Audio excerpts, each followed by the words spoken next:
네, 여러분, 우리가 오늘 읽은 이 시편 80편은 많이 알려진 시편은 아닙니다.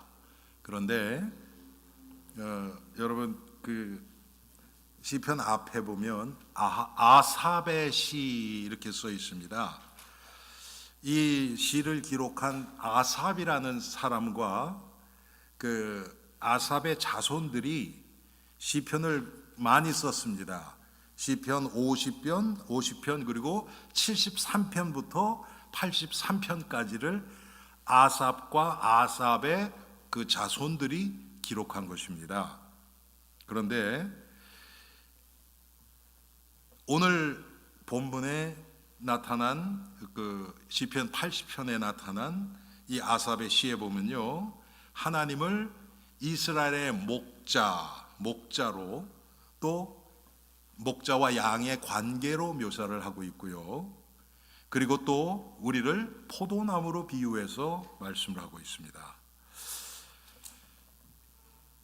양들, 여러분 성경에 보면 예수 그리스도를 목자로 비유한 것이 굉장히 많이 나오죠. 대표적인 게 요한복음 15장에 보면 또 예수님을 포도나무로 우리를 가지로 비유기로 했고요.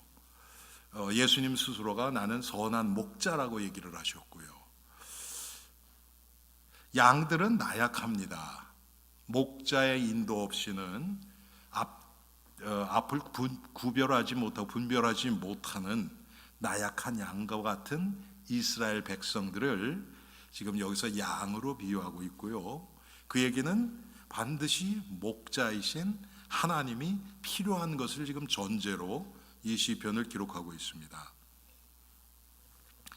그런데 아삽은 레위 족속이에요. 레위 족속이었고 베가리아의 아들이었고 다윗 시대의 성전에서 하나님을 찬양을 담당했던 악사 3명 중에 한 사람이 아삽입니다. 그리고 지금 여러분 이 뒤에서 보시면 이 시편이 그렇게 긍정적이고 밝은 분위기만은 아니에요. 그리고 이 아삽이 이 80편을 기록을 했을 때 아삽은 남유다에 속해 있고요.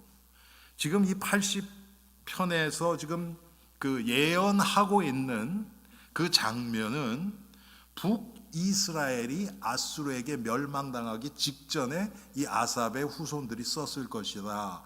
이렇게 학자들은 그렇게 보고 있습니다. 그런데 남유다인데 북이스라엘을 염려하면서 쓰고 기도한 거예요. 여러분 우리가 아는 것처럼 북이스라엘이나 남유다나 다 이스라엘 백성이었죠. 같은 뿌리에서 나왔죠. 아브라함의 자손들입니다. 그런데 북이스라엘은 하나님에게서 아주 멀리 떠나버렸고 남유다는 그래도 중간중간에 신실한 하나님의 그 왕들, 종들, 선지자들이 있어서 하나님 앞에 신실하게 이 복음이 회복되고 예배가 회복되고 그런 일들이 있었습니다. 그런데 이 아삽이 남유다에게 속해 있던 아삽 자손들이 북이스라엘이 멸망해 가는 것을 보면서 북이스라엘을 보면서 오늘 여러분 뒤에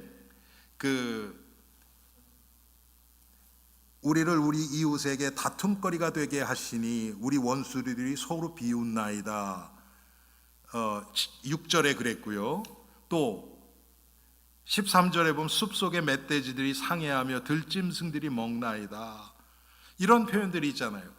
좌우의 강대국들이 이스라엘을 계속 괴롭히고 점령하고 핍박하고 그런 모습들을 지금 그대로 그려놓고 있는 것입니다.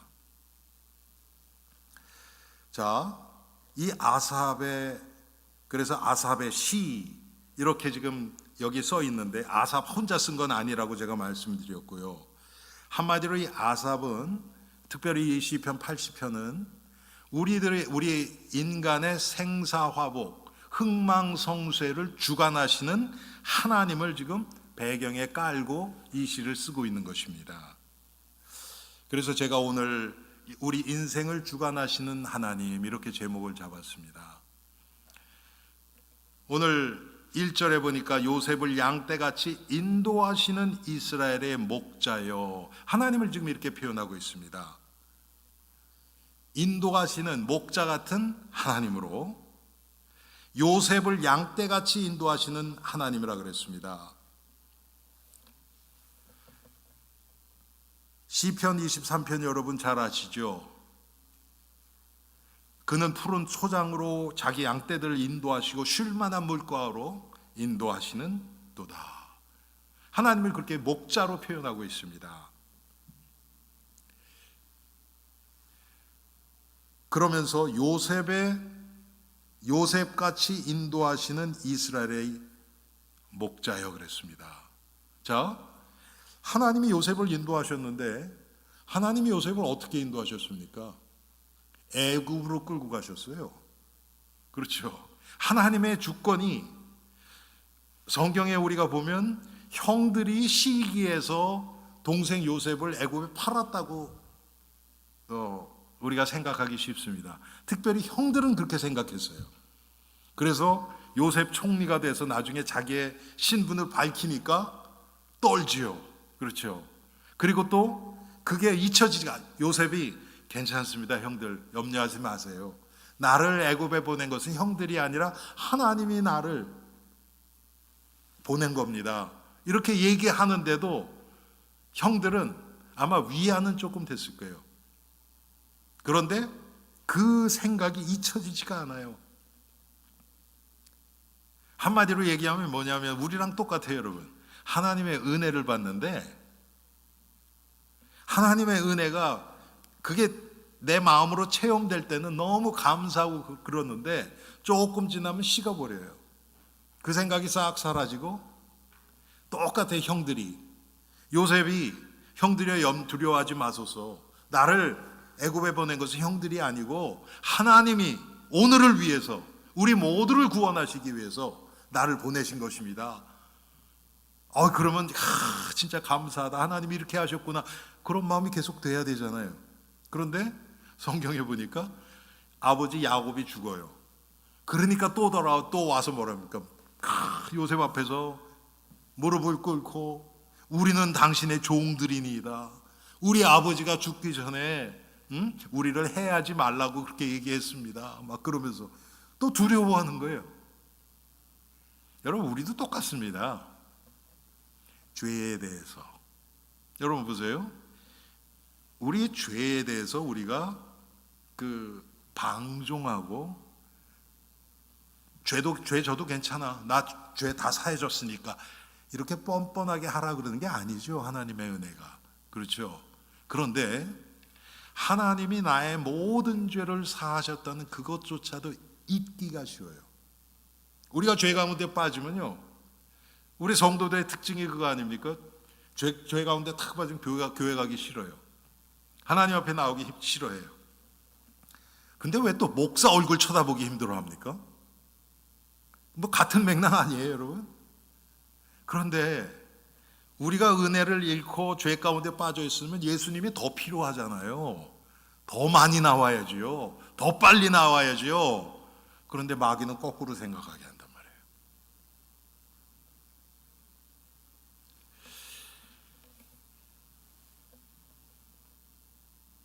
요셉은 자기를 애굽에 보내신 분은 하나님이라는 걸 믿었어요.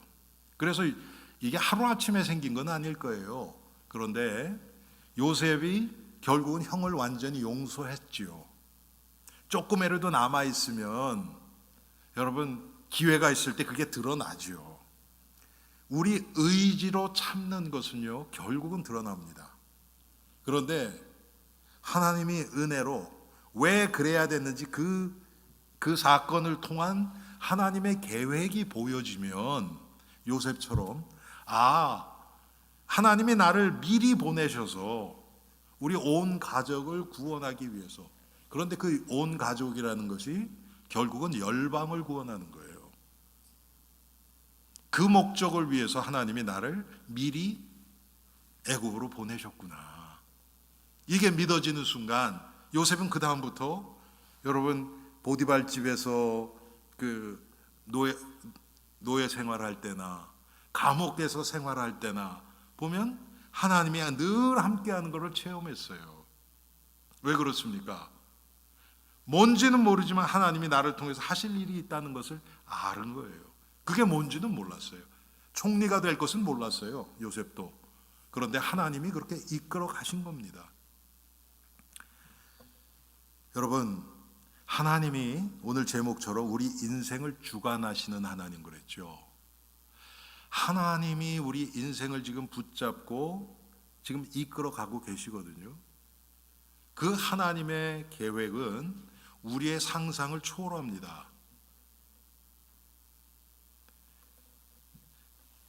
원리적으로는 성경의 성도들을 어떻게 인도하시겠다는 게 나오지만 사실은 하나님이 우리를 향해서 품고 계신 그 계획들은요, 우리 한 사람이 천을 이루고 10사람이 만을 대적한다 그랬어요.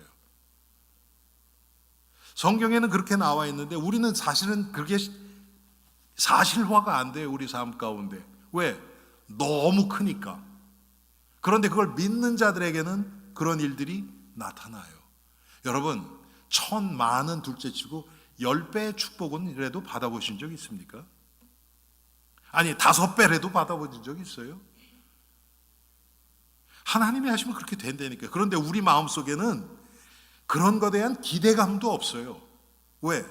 하나님이 하시는 것도 그냥 내 한계 안에서 이 정도만 좀 됐으면 좋겠다. 이 정도밖에는 우리가 하나님을 믿지를 않는 거예요. 조금만 더 늘려서 그러면 하나님이 우리 믿음이 자라는 대로 채워주십니다.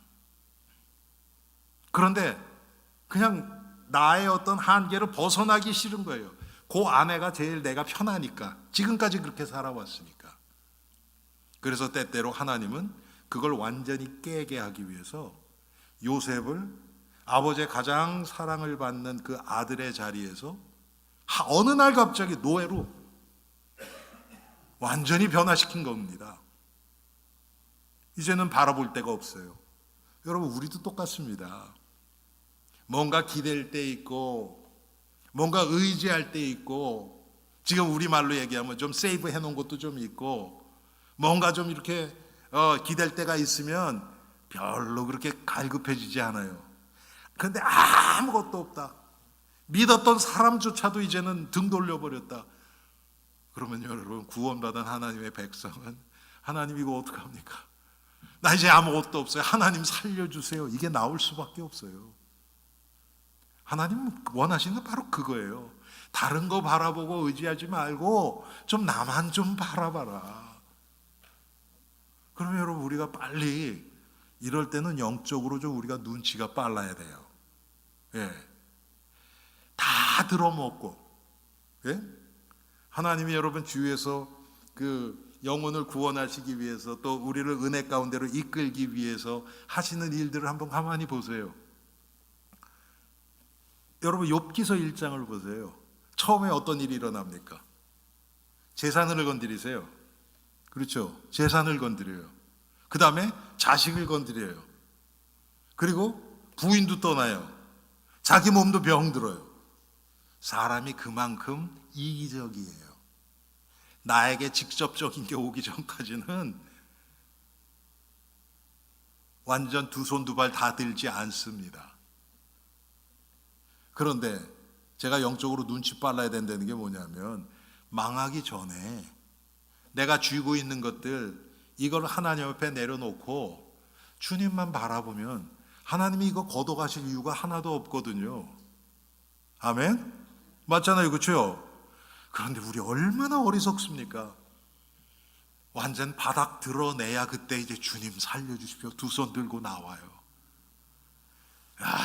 그래서 어떤 목사님이 그런 얘기하세요. 여러분, 암이 불치병이지만 암 때문에 구원받은 사람이 몇 명이나 될까요, 지금까지? 암을 통해서. 아마 어마어마하게 많을걸요. 내가 할 수 없을 그때. 그런데 우리는 내가 할 수 있어도 하나님께 일단 맡기는 거예요. 그래서 제가 가끔 이런 표현을 들죠. 우리는 아프면 병원 가야지 생각 먼저 들어요. 하나님 생각이 안 든다니까요. 그렇잖아요, 여러분. 하나님이 먼저 생각나야 돼요. 하나님, 내가 지금 이거 아픈데, 그래야 병원 가서도 의사를 의지하는 게 아니라 하나님, 이 의사를 통해서 하나님이 나를 치유해 주세요. 그런 기도가 나오겠죠. 그런데 갔는데 의사가 마음에 안 들어. 그럼 어떡할 겁니까, 이제? 여러분, 그럴 때 있잖아요. 그렇죠? 그럼 의사 바꿔요? 바꾸면 해결될까요? 조금 낮을 수도 있겠죠. 그렇지만 근본적인 것은, 하나님은 아프지 않게 하실 수 있는 분이에요. 맞죠? 아멘? 그런데 왜 나에게 이런 어려움을 허락하셨냐는 말이에요. 결국은 하나님 바라보려는 거 아닙니까? 내가 너희를 주관하고 다스린다. 그걸 지금 얘기해 주시는 거예요.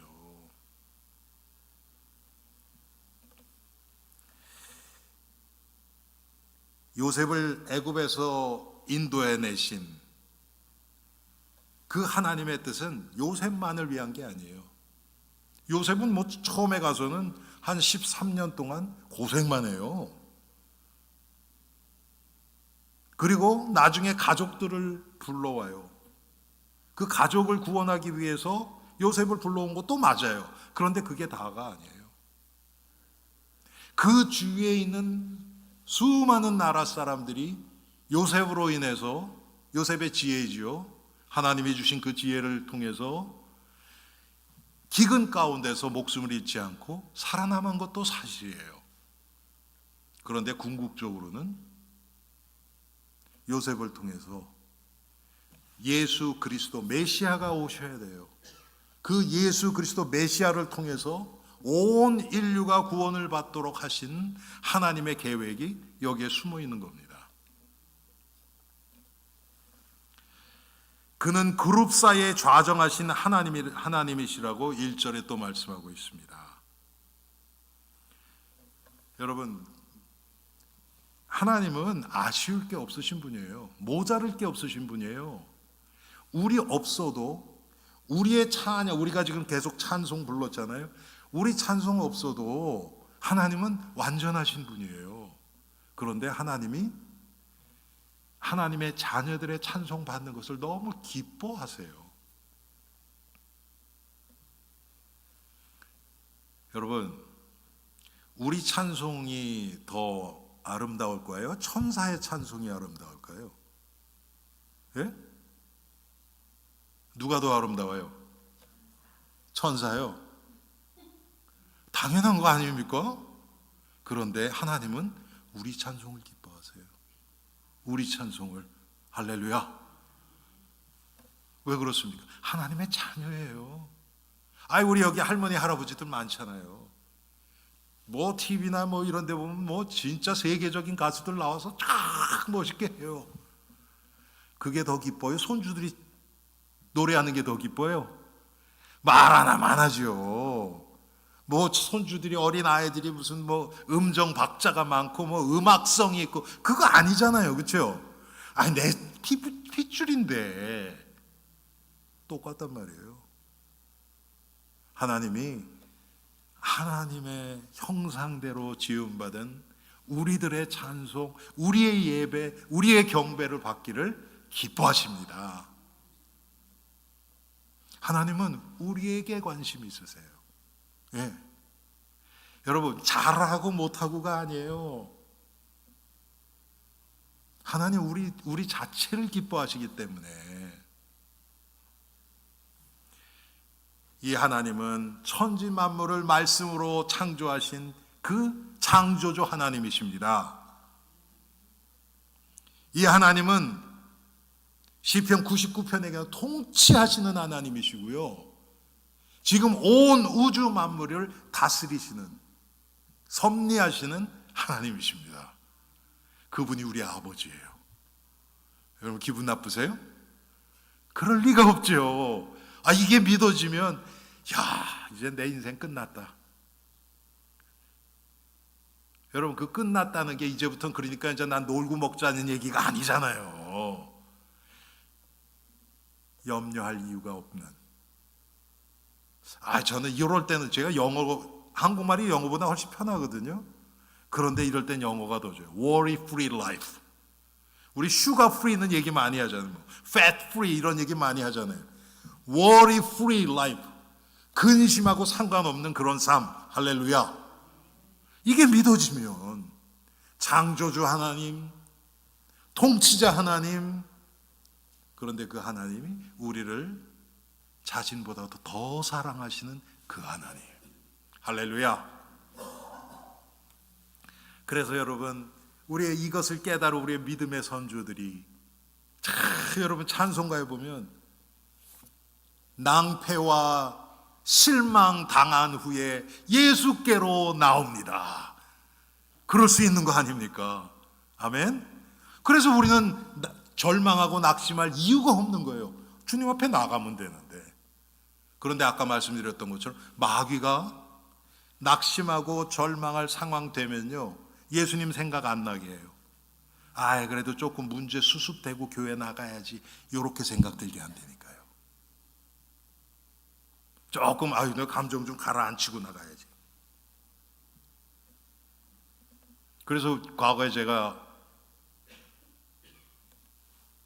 주일날 성도님이 교회 딱 들어오시는데 부부가 오는데 벌써 딱 인사드리려고 딱 봤는데요, 이 안색이 아주 안 좋아. 두 분 다 오다 싸운 게 분명해요.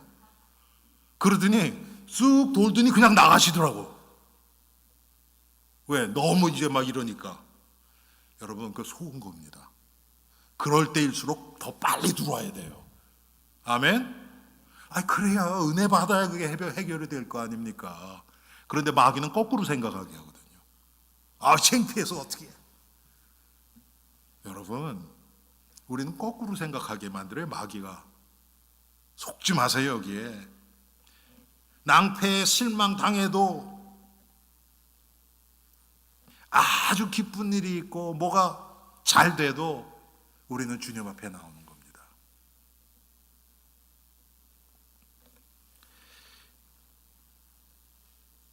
오늘 시편 80편에 하나님을 우리의 목자로 나타내고 있습니다. 여러분 그 고대에는 목자를 왕으로 칭하기도 했어요. 시편에는 하나님을 목자로 2번 나옵니다. 오늘 1절에 하고요, 우리가 잘 아는 시편 23편, 그 두 군데에 하나님을 목자로 묘사하고 있습니다. 선지자 이사야도요, 인자 이사야 40장에 하나님이 이스라엘의 목자고 왕이라고 선포하고 있습니다.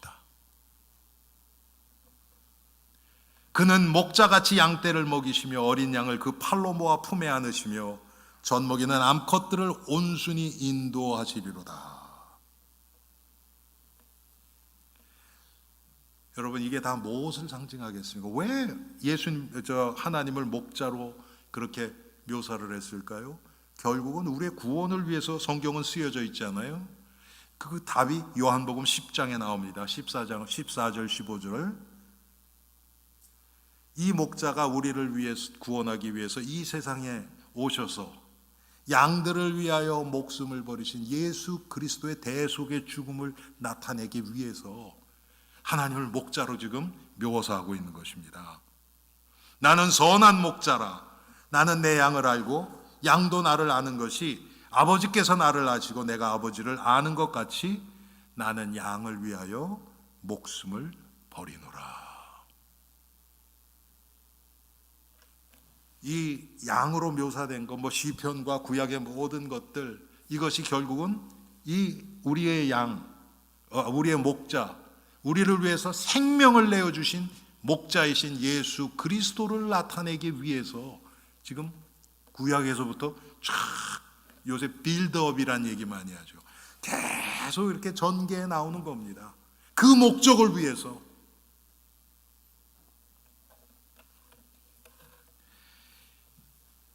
우리의 유일한 구원자이신 예수님이 언약의 피를 통해서 하나님의 구원을 이루신 것입니다. 그것이 히브리서 13장 20절 21절입니다.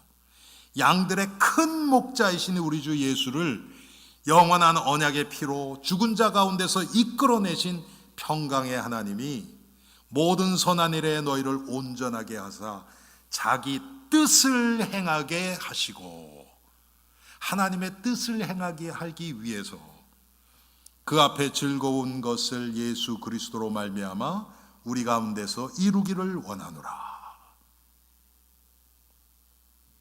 하나님이 우리를 구원하신 목적도, 하나님이 우리의 인생을 주관하시는 그 이유도 결국은 하나님의 뜻을 위해서 그렇게 한 것입니다. 그 하나님의 선한 뜻, 우리를 구원하실 뿐만 아니라 우리의 구원을 통해서 세상을 구원하시기 원하시는 그 하나님의 뜻. 그래서 하나님의 교회가 완성되고 하나님의 나라가 이제 임하는 그 예수님의 재림 때 그게 임하죠. 그 포인트, 그곳을 향해서 지금 모든 것을 하나님은 지금 인도하고 계시는 것입니다.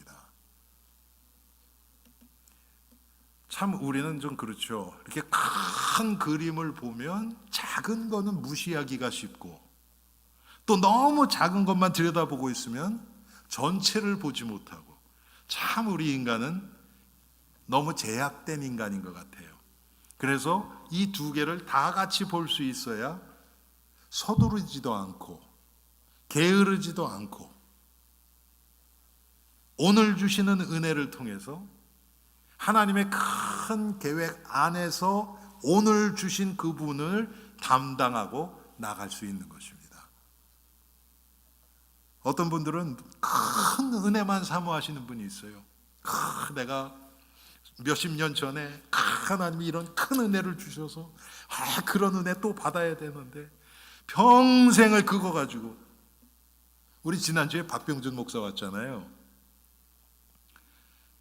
그 친구 하고 뉴욕에서 우리 학생회 때, 그때 우리를 지도하셨던 분이, 전도사님이 우리 박 집사, 우리 반주하신 박 집사님 미국 처음 오셔서 첫 번째 교회 반주를 그 목사님 교회 가서 하셨다 그러더라고요. 참 희한하죠, 그것도. 그런데 그때 그 학생회가 뉴욕에서 제일 컸고요. 아주 뜨거웠어요.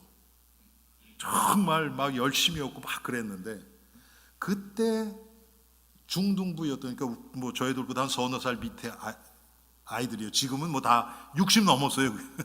그런데 박 목사님이 그 얘기를 하는 거예요. 어떤 그 후배를 만났는데 자기 그 중등부 때 받았던 은혜 그거 가지고 지금도 버티고 있다 그런다는 거예요.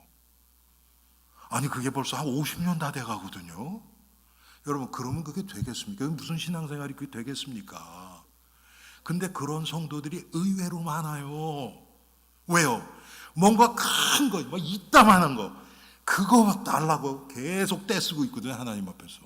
근데 하나님의 계획은 오늘 주시는 은혜를 통해서 그것을 계속 받다 보면, 그리고 지나보면, 야, 하나님이 나를 이렇게 큰 은혜가 그때 보이는 거예요. 여러분, 큰 은혜가 무슨 안수 한 번 받으니까 뭐가 확 바뀌고, 그래서 뭐 담배 끊고 숨 끊고, 그것도 은혜예요. 뭐 하나님이 하셨으니까. 그런데 여러분, 그것 가지고 내면은 안 바뀝니다. 그래요, 안 그래요, 여러분? 그렇죠. 성격 안 바뀌어요. 습관 잘 안 바뀌어요. 그거 한두 개 끄는 거 외에는.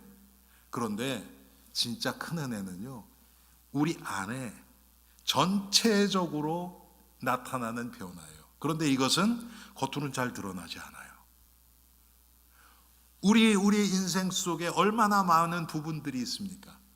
그것이 0.1%만 다 바뀌었다고 칩시다. 0.1%. 그러면 그냥 볼 때는요 전혀 변화가 없어요. 그런데 사실은 그게 훨씬 큰 은혜예요. 뭐 하나 딱 두들겨 맞은 것보다. 근데 성도들은 뭐 하나 딱 그냥 큰 은혜가 온 것 같이 딱 변화가 있으면, 첫째는요 남들한테 자랑하기 좋아요. 그건 왜? 뭔가 드러낼 게 있잖아요. 그렇죠? 그런데 진짜 중요한 거는, 은혜는요 그렇지가 않아요. 자랑할 게 없어요. 뭐가 있어야 자랑하지. 그런데 계속해서 뭔가 마음 속에서 조그만 변화들이 계속 일어나는 겁니다. 그런데 이 시대는 그렇지 않잖아요. 여러분 여러분 자녀들, 손주들이 직장에 이렇게 직장을 구할 때 이력서, 레주메를 쓰잖아요. 그런데 그 쓰는 조건들 보면 뭐예요? 내가 어떤 학교 졸업했고, 어떤 자격증이 있고, 어떤 상을 받았고, 뭐 이런 것들 굵직굵직한 거 쓰잖아요. 세상은 그렇게 돌아가요. 여러분이 만약에 오늘 내 신앙의 이력서를 쓴다 그랬을 때 여러분 뭐 쓰시겠어요? 물론 뭐 우리가 언제 예수님을 믿게 됐고, 뭐 언제 세례 받았고, 뭐 이런 거 할 수 있겠죠.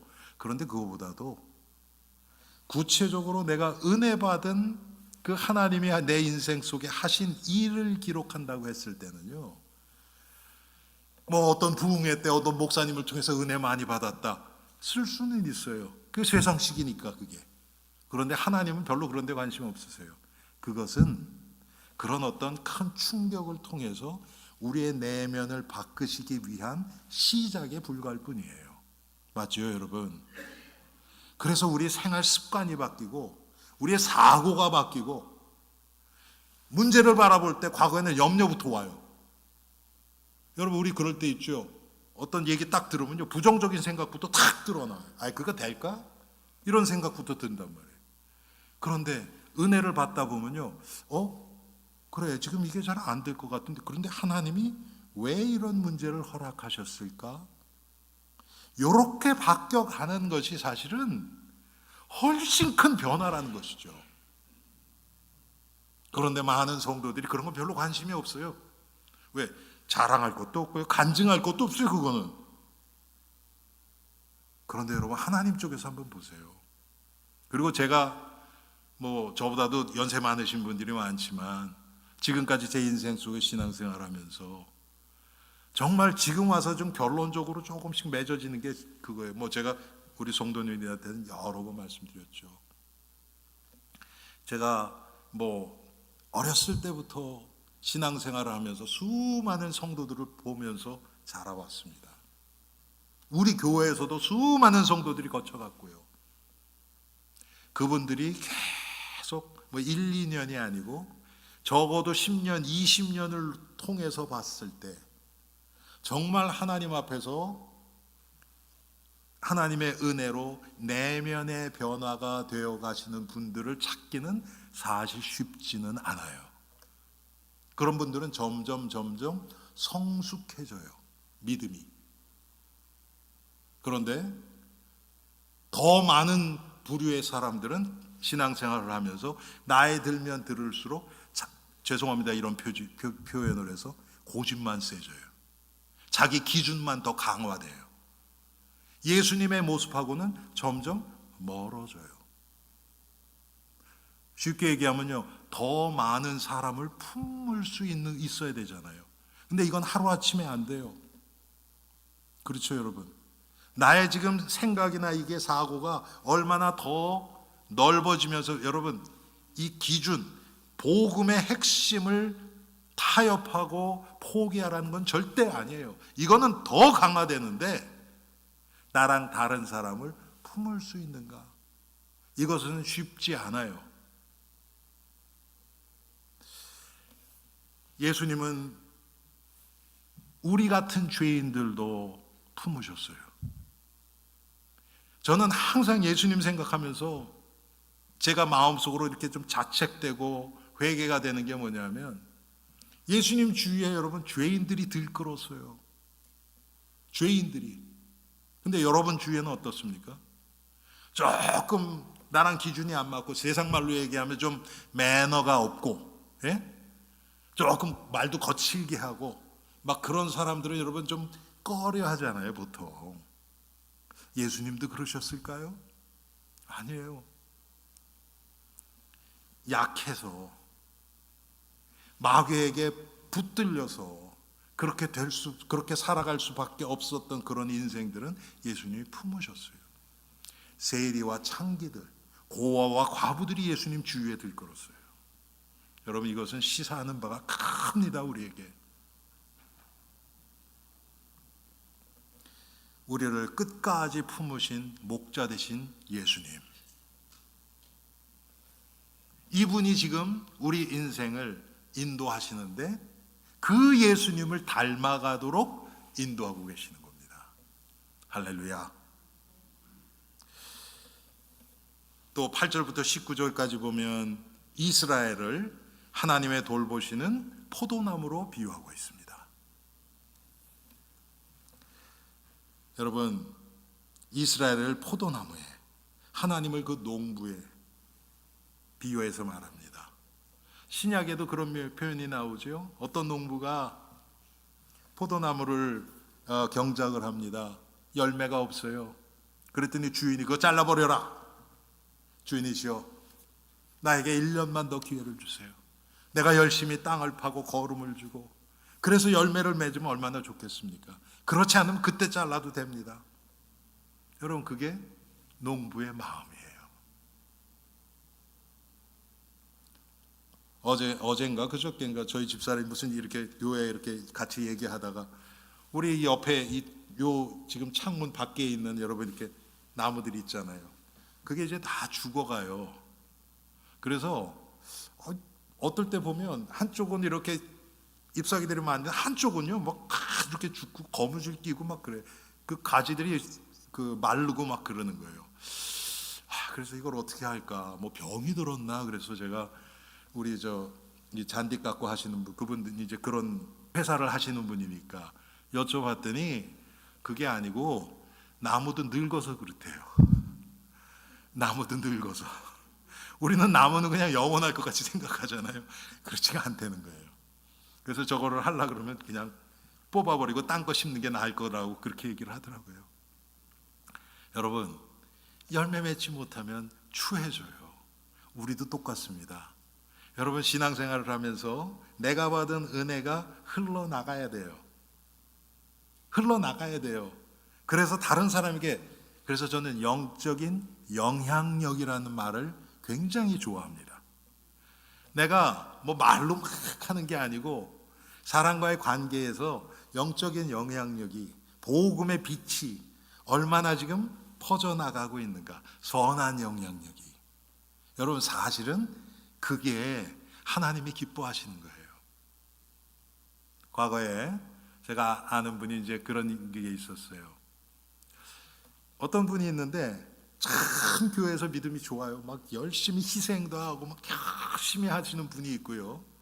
또 다른 분이 있는데 이분은 그렇게는 안 해요. 그런데 사람과의 관계를 굉장히 잘해요. 그래서 이 사람을 싫어하는 사람이 없어요, 교회에서. 둘 다 예수는 믿는데. 그리고 이쪽 분은 완전히 헌신자가, 사명자같이 막 전도도 하고 막 하고. 그분은 두 분을 이렇게 제가 보면서 참, 야, 하나님이 어떤 걸 더 기뻐하실까? 뭐 어떤 사람을 더 기뻐하시다, 제가 답은 못 얻었어요. 왜? 둘 다 모자란 부분이 있으니까. 그런데 여러분, 우리가 믿음이 온전한 믿음, 건강한 믿음이 되면 그 양쪽을 다 갖게 됩니다. 아무리 열심히 헌신하고 봉사하고 다른 사람을 위해서 희생하는데 그게 다른 사람에게 부담을 주고 사람들을 경쟁을 시키고 그렇다면 그것은 영적인 좋은 영향력이 아니지요. 그런데 말을 안 해도 그 사람이 가면 그냥 이렇게 되어져요. 제가 한국의 큰 교회에, 굉장히 큰, 한국에서 굉장히 큰 교회인데 그 교회 장로님을 처음에 뽑아서 개척하고 얼마 있다가 몇 년 돼서 많이 부흥이 돼서 장로님을 그때 7분인가 이렇게 세웠어요. 그리고 몇 년 후에 이제 장로님을 2차로 이제 또 그렇게 했는데 안수희 주사님 중에서 탁 해가지고 그때는 교회가 엄청 커져 수천 명이 됐어요. 그런데 어느 날 갑자기 그 장로 그 후보로 이렇게 올라오신 분들이요 단체로 뭐라 그럴까요? 자기네들 못하겠다고 그렇게 돼버린 거예요. 그러니까 교회가 큰일 났죠. 그래서 왜 그러냐 그랬더니 그분들 얘기가 뭐냐면 지금 몇 년 동안 장로 처음에 돼서 하신 분들이 너무 그 다른 사람이 볼 때 본이 되니까 우리는 저렇게 못합니다. 이렇게 된 거예요. 야, 그러면 여러분 그 교회가 어떻겠습니까? 그럼 말 하나만 하잖아요. 그렇죠? 뭐 장로 투표다 안 되면 튀어나가는 게 보통인데 야, 참 제가 그 모습 보면서요. 야, 이런 교회도 있구나. 여러분, 하나님이 우리를 지금 돌보고 계십니다. 하나님의 농부세요. 우리는 포도나무. 물론 예수님은 나는 포도나무에 너희는 가지라 그랬죠. 그렇죠. 뭐 같은 거죠. 그런데 이 포도나무를 오늘 8절에 보니까요. 애굽에서 가져다가 민족들을 주께서 한 포도나무를 애굽에서 가져다가 민족들을 쫓아내시고 그것을 심으셨나이다. 이렇게 표현하는 거예요. 애굽에서 이스라엘 백성들을 출애굽시켜서 광야 40년을 돌고 그 다음에 가나안 땅에다가 심으신 거예요. 그런데 그 땅이 비어있는 게 아니었죠. 쫓아내고 거기에 나무를 심으신 거예요. 이게 하나님이 하시는 일이었습니다. 그리고 12절 13절에 보니까 주께서 어찌하여 그 담을 허시사 길을 지나가는 모든 이들이 그것을 따게 하셨나이까? 숲속의 멧돼지들이 상해하며 들짐승들이 먹나이다. 때로는 이런 핍박과 어려움이 물론 이들의 이스라엘 백성들의 불신앙, 우상을 숭배하는 이런 것 때문에 이렇게도 돼요. 하나님이 구원하셨다고 모든 게 다 만사형통 잘 되고 그런 게 아니에요. 하나님은 우리의 영혼이 잘 되기를 원하세요. 그것을 위해서 때로는 하나님이 우리의 육신의 축복도 주세요. 그런데 육신의 축복에 초점을 맞춰버리면 하나님과는 맞지가 않아요. 여러분 자녀들이 예를 들어서 대학에서 열심히 공부하고 있다. 그러면 부모라면 그 아이들을 서포트하기 위해서 내가 할 수 있는 만큼 할 거예요. 뭐 학비를 대주고, 뭐 기숙사비도 대주고, 용돈도 주고, 뭐 애가 뭐 몸이 약하다 막 보약도 해서 보내고, 뭐 별거 다 하지요. 그렇죠. 그런데 아이가 하려는 공부는 아니고 딴짓만 해. 그러면 어떻겠어요? 보약 헤매길 거예요? 아니지요. 용돈도 줄이고. 우리 교회에서 진짜 그런 일이 있었거든요. 또 제가 주위에 그런 분들이 너무 많이 알아요. 고등학교 때 공부 잘했는데 딱 기숙사 떠나더니 그냥 남자애들이 보통 그래요. 딸들은 좀 괜찮은데 그냥 놀아라, 부어라, 마셔라 막 완전히 그냥. 그래서 GPA가 뭐 1.2 막 이렇게 나온 거예요. 부모가 뒤집어지죠. 그래서 불러들여서 여기서 노바 다니다가 그런 사람 제가 여러 답니다. 여러분 똑같아요. 하나님의 관심은 하나님의 목적, 하나님이 우리를 구원하시는 목적 거기에 있는 거예요.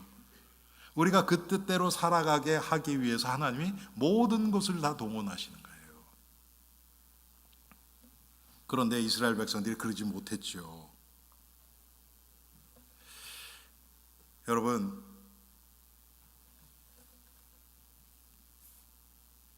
몇 절입니까? 이사야서에 보니까요. 이사야서 5장에 1절부터 7절까지 있는데 제가 좀 몇 절 읽어드리겠습니다. 나는 내가 사랑하는 자를 위하여 노래하되 내가 사랑하는 자의 포도원을 노래하리라. 내가 사랑하는 자에게 포도원이 있으며 심히 기름진 사내로다. 땅을 파서 돌을 제하고 극상품 포도나무를 심었도다. 그 중에 망대를 세우고 그 안에 술틀을 팠도다. 좋은 포도나 맺기를 바랐더니 들포도를 맺었도다.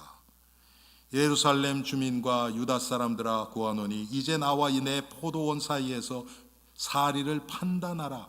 내가 내 포도원을 위하여 행한 것 외에 무엇을 더할 것이 있으랴. 내가 좋은 포도 맺기를 기다렸거늘 들 포도를 맺음이 어찌 됨인고. 이제 내가 내 포도원에 어떻게 행할지를 너에게 이르리라. 내가 그 울타리를 걷어 먹힘을 당하게 하며 그 담을 헐어 짓밟히게 할 것이요 내가 그것을 황폐하게 하리니 다시는 가지를 자름이나 북을 돋우지 못하여 찔레와 가시가 날 것이며 내가 또 구름에게 명하여 그 위에 비를 내리지 못하게 하리라 하셨으니 물은 만군의 여호와의 포도원은 이스라엘 족속이요 그가 기뻐하시는 나무는 유다 사람이라. 그들에게 정의를 바라셨더니 도리어 포악이요 그들에게 공의를 바라셨더니 도리어 부르짖음이었도다. 하나님이 이렇게 말씀하시는 거예요. 여러분, 우리를 향해서는 이런 하나님의 뭐라 그럴까요? 그 애통한 마음이 없겠습니까? 우리에게도 있겠죠.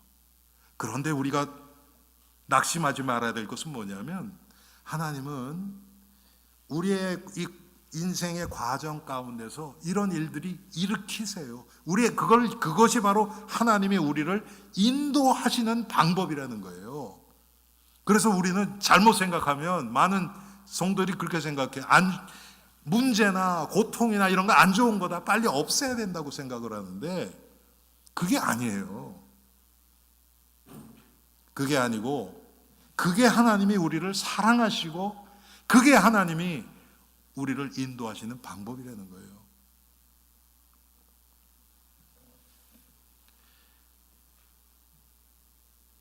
자, 이 모든 것은요, 여러분, 오늘 17절에 주의 오른쪽에 있는 자 곧 주를 위하여 힘있게 하신 인자에게 주의 손을 얹으소서. 여러분, 뭔가 좀 이렇게 짚히는 게 있지 않습니까? 이게 누구를 상징하는 거예요? 예수 그리스도를 상징하는 거 아닙니까? 주의 오른쪽에 있는 자, 곧 주를 위하여 힘있게 하신 인자, 그 예수 그리스도를 통해서 하나님이 이런 회복을 반드시 이룰 것을 지금 말씀하고 계시는 겁니다. 하나님은 그래서 예수 그리스도를 통해서 우리를 힘있게 하시는 인자예요. 예수 그리스도를 통해서 성도들이 승리하게 됩니다. 물론 예수 그리스도를 통해서 우리가 구원을 얻었고요. 지금 비록 우리가 때때로 실패하고 멸망과 같이 보일 수 있어요. 그래서 이방인들, 여기 보면 뭐라 그랬습니까? 멧돼지들이 상해하며, 이방인들 얘기하는 거예요. 이방인들이 막 그 주위에 있는 이방인들이 이스라엘 백성들을 공격하고 막 포로로 삼고 압제하고 이런 일들이 있어요. 그런데 하나님은 결국 하나님의 구원을 이루십니다. 예수 그리스도를 통해서. 하나님의 아들이신 예수 그리스도, 참 이스라엘인 예수님은 절대로 실패하지 않으십니다. 우리는 이것을 믿고 나가는 거예요. 그래서 우리가 믿음의 주여 또 온전케 하시는 예수를 바라보자 그러는 겁니다. 왜? 이분만이 실패하지 않고 이분만이 절대로 변화하지 않으시니까, 불변하시는 분이시니까. 하나님이 이 예수 그리스도를 통해서, 인자를 통해서 은혜의 손을 우리에게 얹으셔서 우리를 소생하게 하십니다. 18절에 만군의 하나님 여호와여 우리를 돌이켜 주시고 주의 얼굴의 광채를 우리에게 비추소서 우리가 구원을 얻으리이다. 할렐루야.